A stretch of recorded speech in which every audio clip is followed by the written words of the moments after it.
Thank you. I'd like to begin by, is there another slide here? Yeah, here we go. I'd like to begin by echoing my fellow speakers and thanking the talk's organizers for giving me this opportunity to speak to you today. So it gives me this chance to give you a glimpse into something outside of the traditional undergraduate lectures, a bit more into what I do in my research life. So this is probably the most sinister and evil title slide I've ever made. And I think that's appropriate for chaos. I think it's also one of the more beautiful slides that I've used, and that's also appropriate. Chaos is this thing in engineering design that we have to live with, and it's both a beautiful thing and a really evil, annoying thing. So I hope to give you some sense of why that is in the course of this lecture. So I like to start with some motivation with these talks about why it is I study what I do. I'm interested in all sorts of engineering design, but I'm really particularly interested in aerospace applications like aircraft. And when I say this thing is efficient, I'm not specifically talking about the Boeing 787, which this is an image of, but of modern aircraft in general. I think there's this perception in the media and popular culture that aircraft are dirty and that they're the primary cause of climate change, et cetera. But aircraft, an individual aircraft is a highly efficient machine. Okay? They get about 100 passenger miles per gallon. So that's about the same as fitting 3 people into the family car. So that's pretty efficient. And if you had to fly from here to Seattle, not that you could get a direct flight from Albany to Seattle, but if you had to do that, you'd be better off taking this thing than a Prius by yourself. So aircraft are very highly efficient and refined machines. The reason that they are a problem for climate change is that they've made travel so damn easy, right? If you had to drive to Seattle, you're not going to do it 3 times a year, but it's pretty easy to get a ticket and hop on one of these things and do it 3 times a year. So that's really the issue with flight and air travel, is that it just makes it so convenient. So even though this machine and these machines are very efficient, we still have to strive to make things better because climate change is happening. We're losing ice sheets of the size of Delaware and Maryland combined every year. So we can't ignore the fact that air travel is having an impact. And we can't go about saying, well, air travel is only 3 to 4% of total emissions, so we're not the problem. Because every industry, you can choose any industry you want and slice it up, and eventually you'll get it down to some small fraction and say, look, we're not significant. Don't worry about us. And that's a weak and useless argument. So we have to do our part. And this is where I think optimization has a role to play. So when I say optimization, I mean numerical optimization, where we take a high fidelity, sophisticated simulation of the aircraft, and we use that to decide how to change its shape and its structural layout in order to minimize something like fuel burn or CO2 emissions. So to give you a better sense of what I mean by that, I'm just going to show you some results my colleagues at Michigan have produced. So this is results Gaetan Kenway and Joachim Martens have produced. And what you're seeing here is basically the finite element analysis or structural analysis here. So this is a detailed structural model of the wing, so the innards of the wing. And we have ribs and we have plates here. And then on top of this, we've got the wing. And then the outside of the aircraft is modeled using computational fluid dynamics. And then these two things are coupled together. And that's very important because, as you can imagine, the aerodynamics that go over the wing create a force on the wing, which then causes it to deflect. And that deflection, which is picked up by the structures, then causes a different aerodynamic effect and a different loading, which then causes it to deflect in a different way, and so on. And so the two things are highly coupled together, and they have to be modeled together to get an accurate answer. What they showed was by combining these things together, and then taking an initial wing geometry that was basically, so that's in light gray here, you can barely see it. That's a Boeing 777 design, so it's a bit older design. They gave this to the optimizer. The numerical optimizer was able to take that initial design and produce this one. And it's actually very similar in shape, the final design, to the Boeing 787. So there's one or two conclusions here I think you can make. One is either that the optimizer did some very smart things that some engineers had figured out, or Boeing is also using numerical optimization. And I think it's the latter. So the idea here with what we pursue in my lab is when you've got some complex physics, it's a good idea, if you may not have great intuition about a problem, is to merge those physics together in a high-fidelity simulation and then let the optimizer teach you something possibly. So the key aspect of this is the gradient. And since I can't assume that any of you have taken multivariate calculus, although I suspect many of you have, because this is an engineering school, I'm going to assume that most of you haven't. So what is the gradient? So in order for you guys to understand and appreciate the gradient, I want you to close your eyes. I'm serious.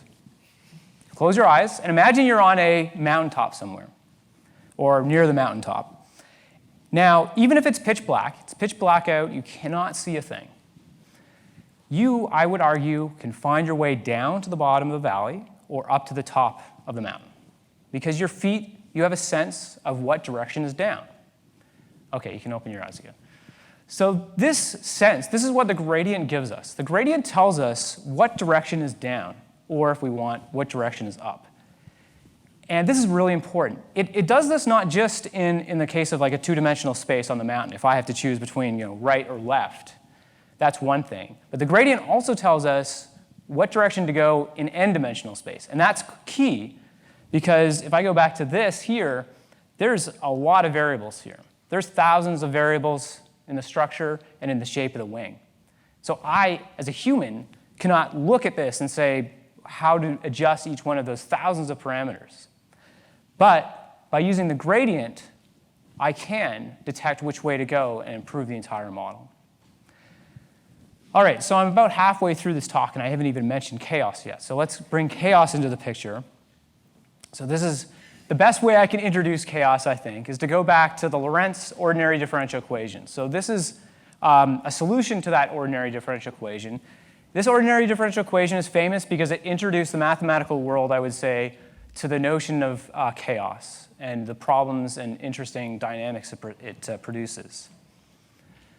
So what you're seeing here is, you can think of it as three variables in space. Although they represent something else, you can think of them as three variables in space that are controlled by some dynamic law. And they're moving about in this pattern. They're going from one earlobe to another, back and forth. Doesn't look that bad. Actually, it looks like a very nice thing.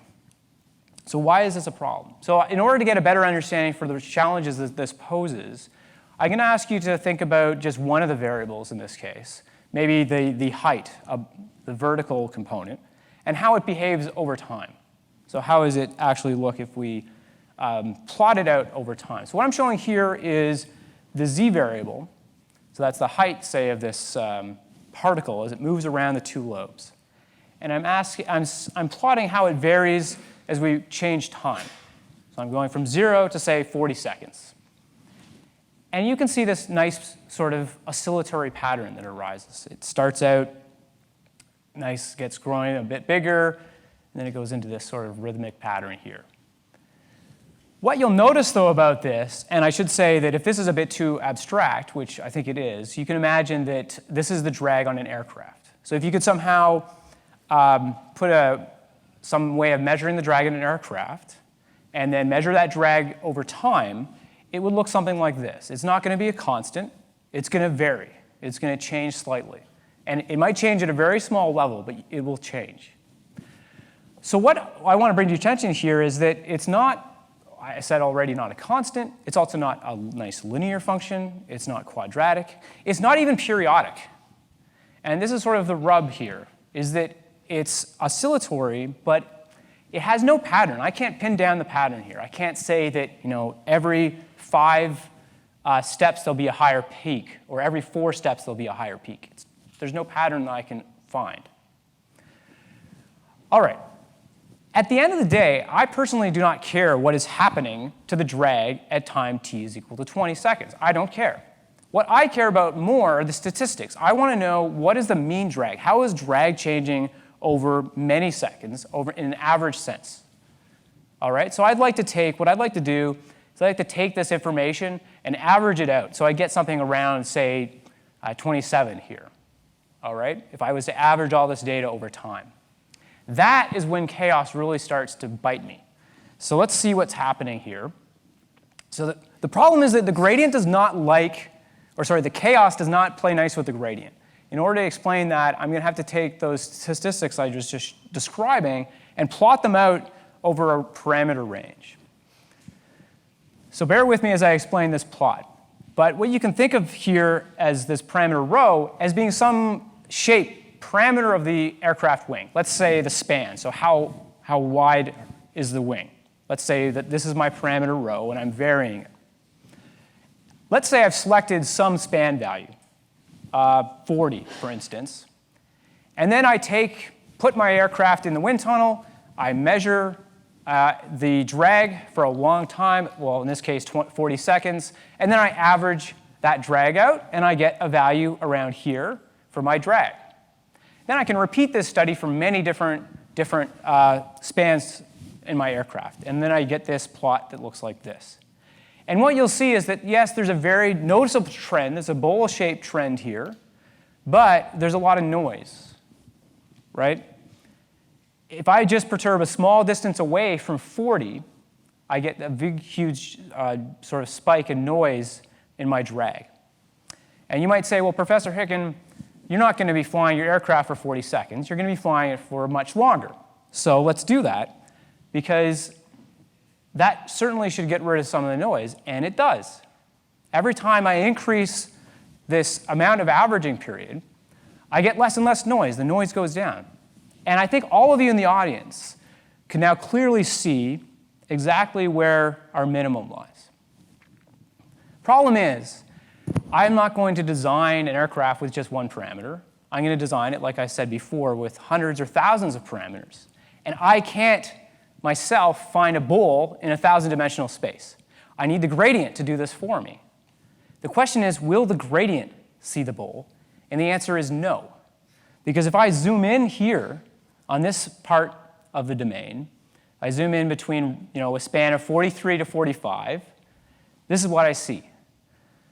So what's happened is I've decreased the noise level in the drag, yes, but I've also increased the number of fluctuations in the same time. And this pattern, this repeats. The longer and longer I integrate, the smaller the noise gets, but the more oscillations I get. And so the gradient does not see this bowl. The gradient does not see anything other than very steep cliffs. And so the best analogy I could come up with here was Frodo and Sam in Lord of the Rings, and they're trying to make their way through Imen Muir, and I apologize if I'm mispronouncing that. I'm a nerd, but I'm not that big of a nerd.